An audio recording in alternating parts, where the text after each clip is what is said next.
My name is Karen McWilliam and my great lesson is Inspirational Speeches. I'm gonna write myself a speech. What sort of themes do I want in my speech to make it nice and inspiring, motivational, get everybody hyped up, make everybody believe in me? Nathan? Maybe like when you're rallying an army. Okay, so if we're gonna rally an army, what emotion do they want to have? Anger. Anger. Anger for what? Why do we want them to be angry? What are they fighting for? Like their freedom, or maybe? Freedom. Shall we have freedom? Is freedom nice and universal? Good. There are certain fairly generic clauses and sentences that end up in most motivational or inspirational speeches.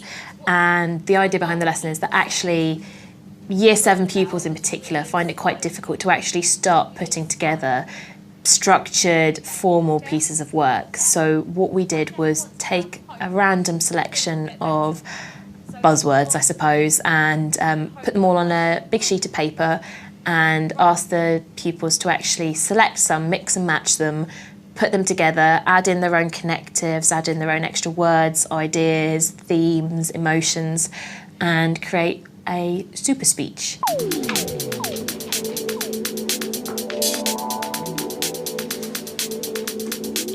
The key learning objective for the lesson is actually the manipulation of language, that you're choosing very precise words that have a specific effect on the reader. So it's really trying to push them outside the boundaries of the language they've been using previously. I'm writing about hope to try and end a war, because on the news you hear nowadays about they've doubted the people going into war against Afghanistan, so it was the first idea I thought of.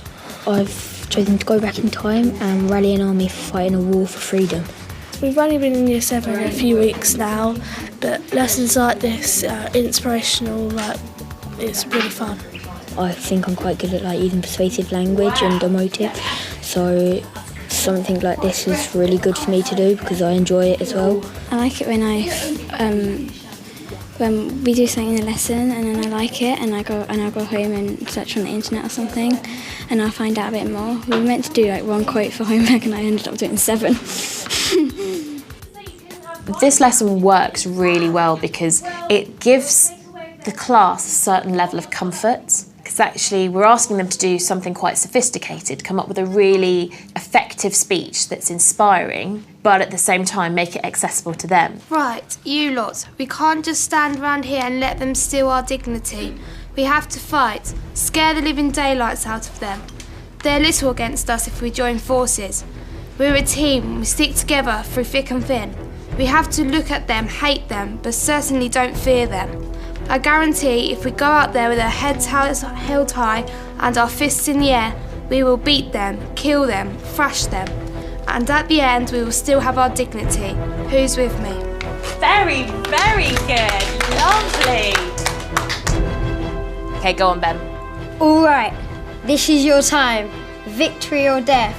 I've actually taught this lesson with Year 11s as a recap, and even they loved it because it was kind of a way of making it fun again to look at persuasive writing, to look at persuasive language. They actually start looking at the structure of the speech and how it comes together. They actually start using imagery as well and blending it and adding levels of sophistication, which is really nice to see. Gentlemen of England, everyone should know that failure is not an option for us. We can break their army and cut out their living guts. Let's fight to fulfil that promise. Let us kill them with love for our families and hate for the enemy. So let's fly to the field and each at a time. Victory or death, you're going to work harder than you ever have before. Believe me when I say, this is our day. So let's show them what we can do. Let's fight and never regret this battle. Fantastic! I was actually really pleased with the speeches that came up from today. Some of them were really, really fantastic. They really got the emotion and the passion behind it. Some of their language choices were really very, very effective.